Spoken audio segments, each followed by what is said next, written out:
Oh là là là là, ça fait longtemps que je vais faire la vidéo là, et là, je suis en train de refaire cette vidéo là, que je me suis cassé le cul à le faire pendant 3 heures, parce qu'il est trop chiant à monter, tellement chiant à monter que je la fais moi-même maintenant. C'est pour te dire. Hello back tout le monde, j'espère que vous allez bien, j'espère que vous passez une excellente journée ou soirée, ça dépend quand vous regardez cette vidéo. Aujourd'hui, nouvelle vidéo au calme, devant, chez moi, posé, hein. On va essayer de ne pas le monter trop souvent, d'accord, hein, parce que j'en ai eu marre, là j'ai dû le refaire cette vidéo. Et donc cette vidéo, aujourd'hui, on va parler de quelle plateforme CMS, on va dire, hein, donc Content Management System, quelle plateforme utiliser pour faire de l'e-commerce. Alors déjà, je veux te dire de te poser, hein, prends-toi un bon sirop ou un bon jus, hein, mets-toi bien comme il faut, dans ton fauteuil, confortablement, parce que tu vas apprendre pas mal de choses, hein. N'hésite pas à en prendre des notes. Je vais te balancer aussi quelques liens aussi qui te permettra justement de te prendre les solutions que je te recommande, et que moi justement par rapport à mon expérience passée, et aussi justement d'éviter les fameux pièges que la plupart des youtubeurs te balancent à la gueule sans pression à des débutants comme ça, hein, et après ils te feront regretter plus tard. Donc voilà, hein, tu me connais, hein, moi je vais pas par 36 000 chemins, hein, je tacle dans les jambes, hein, je coupe dans le jambon, voilà, comme certains le disent, comme expression. Voilà, hein, je suis pas là, je vais pas par 36 000 chemins, tout simplement, je vais te dire les choses, je suis vrai, je te dis ce que je pense, et puis comme ça, au moins tu vas démarrer dans l'e-commerce dans la meilleure des manières, et tu vas être satisfait de toi, voilà. Du coup, on va parler de quelle solution à utiliser. Moi, en fait, c'est simple, hein, pour la solution à utiliser sur l'e-commerce, pour 90% ou 95% des gens, ça sera Shopify, hein. C'est simple, tu as envie de lancer directement ta boutique, tu as envie d'apprendre à faire du e-commerce, ou du moins tu as envie de proposer tes services le plus rapidement possible. Shopify, il n'y a pas mieux, d'accord. Ceux qui disent l'inverse, du genre Dropzy ou Gshop, ou encore pire, du Drupal, excusez-moi, mais tous ces gens-là, ils te veulent pas du bien. Je sais de quoi je parle, hein. Ayant testé Drupal, c'est de la grosse. Je vais pas dire le mot, hein, quand même, mais bon, hein, faut pas déconner. Et les Woody Shop et Dropsy, bah, excusez-moi, mais à part, enfin, si tu veux faire une marque avec ça, ça va être difficile. Ou du moins, travailler sur le long terme avec, ça va être très difficile. Parce que je vais te donner un exemple tout bête, hein, vraiment d'outils qu'on utilise les professionnels, ou du moins ceux qui sont un peu plus avancés, et ils pensent à le faire, à l'utiliser, ça s'appelle des CRM, tu vois. Et les CRM, bien que Shopify n'est pas compatible directement, ou du moins dans les versions de base, les CRM, c'est justement ce qui va faire la différence entre un vrai professionnel et une personne qui fait du joujou, hein, avec son petit site on drop, ou de petits sites de vente à distance. Voilà, d'accord. Donc ça, voilà, c'est dit, hein. Maintenant, je pense que tu vas comprendre pourquoi je suis un peu énervé face à des gens comme ça, parce qu'en fait, ils veulent juste gratter de l'affiliation. Ben ouais. Hein, ils veulent toucher de l'affiliation avec toi, et puis te dire ouais, c'est la meilleure solution au monde, alors que pas du tout. Voilà, hein, voilà, ça c'est dit. Maintenant que j'ai déjà distribué des tacles, hein, déjà à ce qu'il fallait déjà, hein, pour commencer, ce n'est pas fini, hein, c'est que le début de la vidéo. Ne t'inquiète pas, ça va bien se passer. Il y a aussi plein de ressources que tu vas kiffer, hein, dans cette vidéo. Alors en termes de solutions, donc pour les 95% ou 95% des gens, comme je l'ai dit avant, il y a le Shopify, ça suffit largement pour les débutants ou ceux qui veulent lancer justement leur service le plus rapidement possible. Maintenant, tu as les 5% restants, c'est notamment pour avoir qui ont des besoins plus complexes. Donc eux, ils ont besoin par exemple d'avoir des CRM. Alors pour t'expliquer rapidement ce que c'est un CRM, c'est un logiciel, on va dire, complexe d'entreprise, qui permet d'avoir des fonctionnalités plus avancées, notamment par exemple la prise en charge de la comptabilité, chose que tu devais le faire depuis le départ, hein, sur ton e-commerce, hein, c'est obligatoire au passage. Petit clin d'œil au petit Gugus, petit Dubayette. Mais la comptabilité, tu as notamment de la facturation, tu as aussi de la prise en charge du stock, donc de la logistique bien avancée. Donc quand tu veux prendre en charge tous les livreurs ainsi que les fournisseurs, et que tu veux directement faire la liaison de la logistique et de tout le stock que tu as, avec les stocks, les EAN, les SKU, tout qui est correspondant, ça je ne vais pas rentrer dans les détails techniques du jargon e-commerce, ça je t'en ferai part dans une autre vidéo.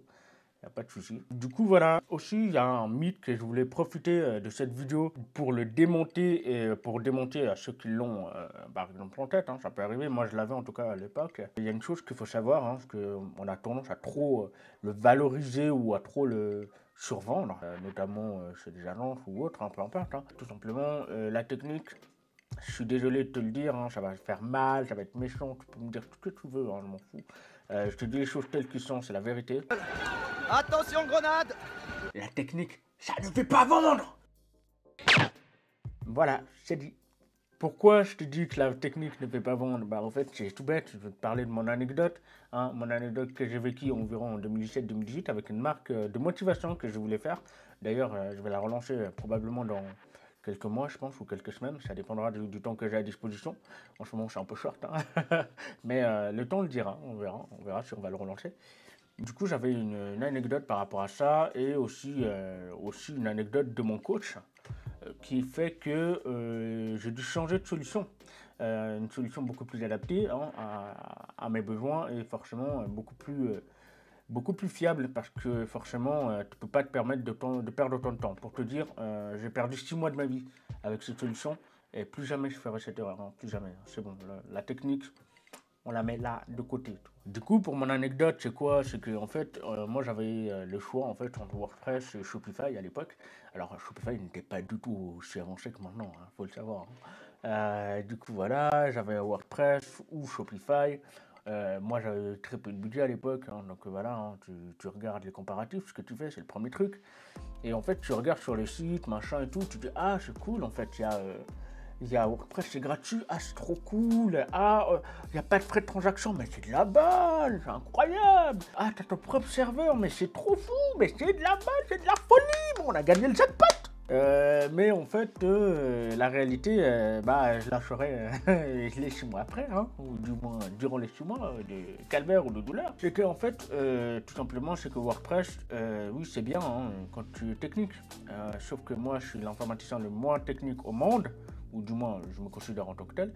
Du coup, j'aime pas trop coder, ou du coup, j'aime pas coder. Et donc, en fait, quand je regardais ça, en fait, la solution, j'ai pris WordPress carrément en fait, hein, j'allais dire Shopify, là. J'ai pris WordPress là. Et en fait, le WordPress, j'ai fait mon site, machin, j'ai fait le thème, j'ai mis les plugins, machin, par-ci par-là. Ça a commencé à devenir quelque chose, tu vois, ça sentait une bonne boutique. Jusqu'au jour où j'ai dû faire une mise à jour. Une mise à jour d'un thème, pour être précis. Et que j'avais acheté en plus, hein, parce que ils m'avaient dit optimisé pour WooCommerce. Je te jure, ce mot-là, plus jamais j'y crois pas. Dans WordPress, plus jamais j'y crois. C'est fini. Et du coup, en fait, dans le WordPress, il y avait le thème qui était mis à jour. Et dans le thème, c'est tout bête, hein. J'avais mis à jour et tout d'un coup, j'ai eu une grosse ligne de code. Je te jure, c'est un truc de malade. Genre, c'était une police 24 ou 25, hein. Un truc comme ça, comme hack. Sur le haut de ma page, en mode erreur, ligne, code 42, machin. Et je n'arrivais pas à résoudre ce problème-là. Même après désinstallation du thème et réinstallation du thème. C'est un truc de fou. Et en fait, un truc qu'il faut savoir, c'est qu'avec WordPress, il faut être technique. Tu ne peux pas mettre à jour comme ça une application YOLO. Tu peux pas, c'est pas possible. Avec WordPress, tu dois avoir une certaine version qui marche, avec une certaine plugin qui est à jour, telle mise à jour, tel numéro de mise à jour. Et une fois que c'est ça, tu ne touches plus.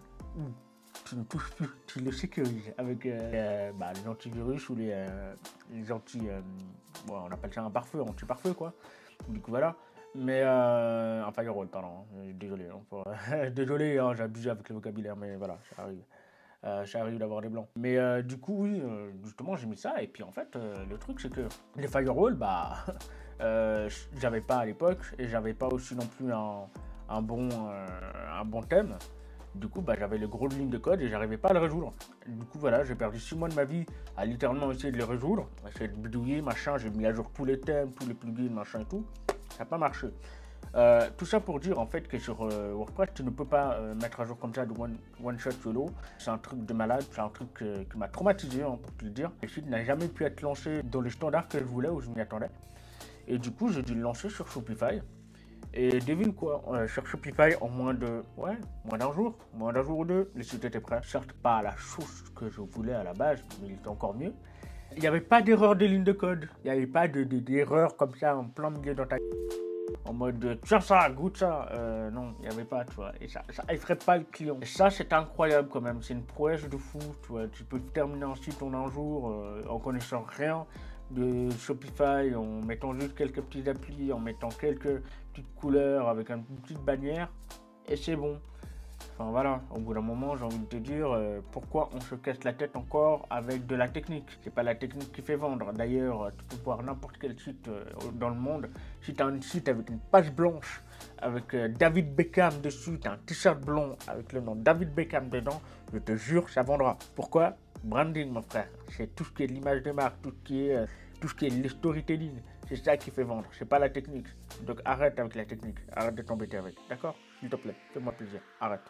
S'il te plaît, arrête. Du coup, voilà, par rapport justement à mon anecdote, maintenant je vais te parler justement de l'anecdote de mon coach qui littéralement, ça m'a fait passer directement au camp des Shopify. Hein. Tu peux me dire ce que tu veux, vendre ce que tu veux, c'est comme avec la pomme, hein. Laisse tomber, c'est fini, hein, d'accord. Ah. Et Android, on m'en parle même plus. Hein. En fait, le truc, c'est que lui, il a été hacké malheureusement le jour du Black Friday de 2021 et il a perdu plus de 500 000 euros. De cette manière-là, donc tu t'en doutes bien que quand tu as eu un hacking pareil, tu vas pas sur WordPress, hein, d'accord, hein. Et pourtant il était à jour, pourtant il avait tous les plugins, les meilleurs plugins au monde que tu veux avoir, il avait les meilleurs firewall, machin chouette, ce que tu veux, bref, il s'est fait comme ça. Donc au final, je vais te dire, voilà, hein, WordPress c'est bien beau, mais quand il s'agit de la sécurité, il n'y a plus personne. Et le problème, c'est que quand il y a de la moule en jeu, ou tu as des équipes derrière, ou tu as des employés derrière, bah, tu te doutes bien que tu n'as pas envie de te faire hacker comme ça par un gugus de russe ou un gugus des chinois qui veut faire le... Hein, au bout d'un moment, voilà, hein, tu es là pour faire du business, tu es là pour faire du professionnel, et tu es là pour justement gagner de l'argent, pour fructifier, pour gérer des équipes derrière et ensuite faire nourrir des autres. Enfin, voilà, pour avoir un impact. C'est pas rien, c'est pas beau comme projet quand même. Parce que c'est notre projet! Non, ne me parle pas de Macron, s'il te plaît, quand même pas. Et du coup, par rapport au CRM, justement pour Shopify, donc notamment, moi j'ai la problématique à gérer par rapport à un de mes clients. Donc en fait, tu as plusieurs solutions. Enfin, on a deux pour être précis. C'est ou bien tu développes ton propre application qui prend en charge ton CRM à 100%. Ça peut être pas mal. Ça coûte à peu près aller entre 1000 et 2000 euros à développer. Donc ça peut être intéressant si tu l'utilises très souvent ce CRM et tu n'as pas envie de les changer. Et la deuxième manière de faire, c'est passer par un connecteur CRM. Donc ça, je mettrai le lien en description. C'est cadeau. Tiens, c'est offert. Hein. J'ai fait des recherches de malades derrière. Je me suis cassé la tête et j'ai trouvé. Et du coup, ce CRM-là, ce connecteur plutôt, ça permet justement de connecter aux CRM les plus connus, donc notamment chez 500 par exemple. Donc en fait, ça te permet de faire la conversion directement de ta base que tu as dans ton CRM vers les Shopify. Voilà, c'est cadeau. T'inquiète, tu pourras me remercier en faisant un petit pouce bleu là, en bas, il n'y a pas de souci, ça me va. C'est l'inconvénient, forcément l'application elle est payante. Bon, hein, tu te doutes bien que l'application, une telle application, forcément ça a un coût. C'est logique, c'est évident. Du coup, on va passer justement au conseil des plateformes que moi je te conseille, notamment selon ta situation. Du coup, on va revenir directement dans le sujet. Donc, si tu es un débutant, moi je sais jamais, hein, j'ai pris des notes, hein, c'est normal. Donc, si tu es un débutant, tout simplement, moi je te conseille Shopify. Si tu n'as pas envie de te casser la tête avec la technique, d'accord, et que tu as envie de vendre le plus vite possible, c'est Shopify, il n'y a pas mieux, franchement. C'est la meilleure plateforme au monde que je connaisse en tout cas. Il y a une alternative qui est tout aussi viable, ça s'appelle Webflow, mais c'est un tout petit peu de dev, mais vraiment légèrement. Je dois le tester prochainement d'ailleurs, donc si tu veux justement savoir mon avis par rapport à ça, n'hésite pas à me le dire en commentaire. Et Webflow, et il y a BigCommerce. BigCommerce, étrangement, il n'est pas très utilisé en Europe, je ne sais pas pourquoi. Par contre, aux États-Unis, c'est utilisé, mais de manière de fou furieux. Donc voilà, c'est similaire à Shopify, sauf que tu l'as dans ton propre serveur et tu as un petit abonnement aussi. Du coup, voilà, ça peut être intéressant si tu veux utiliser l'une de ces trois solutions. Voilà, du coup, ces solutions sont convenable si tu as envie de te lancer rapidement sans te casser la tête avec la technique et que tu n'as pas de CRM à prendre en compte, du moins un CRM qui est pas dans les plus connus, d'accord? Donc voilà, ça peut être intéressant pour toi ou si tu as le budget justement pour avoir une application, tu prends en charge les CRM.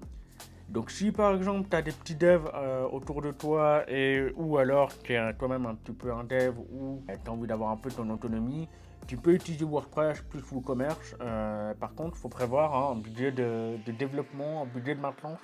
C'est pas négligé. Alors oui, tu n'as pas de frais de transaction, c'est un très grand avantage, mais il est vite compensé par de la maintenance ou tout simplement des coûts des devs.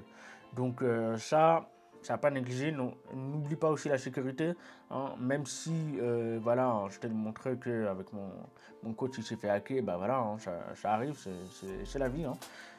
Donc même avec la sécurité, tu n'es pas garanti d'avoir tout simplement un site qui est sécurisé à 100%. Donc au cas où, je te conseille d'avoir des backups de ton site. Pour ça, j'ai une application je te mets dans la description, justement pour avoir un backup. Mon conseil, c'est que tu as un backup sur tes drives, en fait, soit sur un OneDrive, soit sur un Google Drive. Au moins, tu es sécure et tu pourrais toujours le récupérer par la suite. L'inconvénient, c'est que forcément, le temps de le remettre en ligne, ton site, tu perds du chiffre d'affaires. On parle du commerce, donc forcément il y a des visiteurs et quand les visiteurs ne peuvent pas atterrir sur ton site, forcément ils se barrent. Et plus ton site a ce message en mode hacké, machin ou bizarre de chinois ou autre, plus Google va commencer à te dire oulala, c'est un site non fiable et il va te les blacklister. Donc tu vois, c'est un peu chaud, tu vois. Il faut être non seulement rapide à le remettre en ligne, mais en même temps que ce soit sécurisé. Bref, moi personnellement, j'ai pas voulu me casser la tête, je suis parti sur Shopify. Et si tu as envie d'aller sur WooCommerce, vas-y, il n'y a pas de souci, let's go. L'alternative justement que je te propose par rapport à WooCommerce, c'est quoi? C'est BigCommerce, d'accord? Comme je t'ai dit avant, mais c'est donc une solution si tu veux à la Shopify, mais dans ton propre serveur. Donc tu as le meilleur des deux mondes. C'est pas mal, c'est intéressant. Maintenant, donc l'avantage de ça, c'est quoi? Tu n'as pas de frais de transaction, ça c'est super cool. Par contre, tu es limité par rapport au nombre de chiffres d'affaires que tu fais. Donc, pour rentrer dans les détails, donc dans le tarif mensuel, je vais le dire. Donc voilà. Donc, tu as $29,95 pour 54 chiffres d'affaires. Donc, jusqu'à 54 chiffres d'affaires. Tu as $79,95 ou 79,95 pour 180K ou 180K de chiffre d'affaires. Et tu es à $299 ou $299 jusqu'à 400K de chiffre d'affaires. Voilà, donc c'est pas donné, c'est pas forcément donné. Moi personnellement, là je pense que j'aurais été directement dans les 299K, enfin $299. Ça fait mal, ça douille. Donc ça c'est pas forcément recommandé pour ceux qui font de la vente à distance, parce qu'il n'y a pas forcément des solutions toutes prêtes ou tout all-in, mais bon, tu peux toujours en développer derrière. Et il y a une limite de vente annuelle, donc bon, l'abonnement supplémentaire est directement taxé dessus si tu as un quota de vente qui est dépassé. Voilà. Maintenant, je vais te parler des solutions qui sont les plus avancées, donc ceux qui font plus de 300K de chiffre d'affaires. Une petite poussière qui est montée en haut, c'est pour ça que je fais mon petit geste à la main. Du coup, voilà. Donc ça, si tu fais plus de 300K de chiffre d'affaires, tout simplement, tu as Shopify Plus. Moi, je trouve que c'est la meilleure solution à mes yeux pour l'instant. Après, il y a la deuxième meilleure solution, ou du moins, qui est encore plus de la crème de la crème. Donc voilà, je t'en parlerai après. Celui-ci, c'est 2000 balles par mois, donc ça fait 24K à l'année. Bon, 24K à l'année, tu vois que ça compense avec les 300K de chiffre d'affaires. C'est pour ça que je te dis, dès que tu fais 300K, tu passes à l'annuel, parce que sinon, ça vaut pas la peine en fait de prendre un Shopify Plus. Il vaut mieux garder l'abonnement à $299 par mois et t'as même pas. Ouais, t'as 0,5% de frais de transaction, donc ça va, ça peut être intéressant. Du coup, voilà, ça c'est à prendre en compte. Tu as aussi une autre alternative, c'est les PrestaShop, c'est Salesforce e-commerce. Et la meilleure, c'est Adobe Commerce Cloud. Ça, c'est un truc de taré, Adobe Commerce Cloud. Par contre, ça doit bien. Tu te doutes bien. Regarde le tarif, c'est 22K jusqu'à 125K l'année. D'accord? Et ça, c'est la crème de la crème. D'ailleurs, la boutique de Kylie Jenner, elle était justement en Shopify Plus ou Shopify. Elle est passée en Adobe Commerce Cloud. D'ailleurs, Gymshark, idem, ils étaient à Shopify Plus. Maintenant, ils sont barrés de Shopify Plus, ils sont passés chez Salesforce Cloud. Hop, hop, hop, hop, hop, hop. Et non, et malheureusement, en fait, j'ai mis trop de temps en fait entre la sortie de la vidéo et le montage. Et tout simplement, j'ai me sûr que repassé chez Shopify Plus depuis quelques mois déjà. Et ça fait 9 mois qu'ils étaient en Salesforce Cloud auparavant. Maintenant, ils sont repassés chez Shopify Plus dans toutes les boutiques. Donc, à voir comment ça va évoluer. Mais du coup, voilà, ils ont tout remis chez Shopify Plus dans toutes les boutiques au niveau Europe et États-Unis. Si tu as bien aimé la vidéo, n'hésite pas à la liker, à la partager aux débutants, aux intermédiaires ou aux avancés en e-commerce. Et je te dis à la prochaine pour une prochaine vidéo. Peace!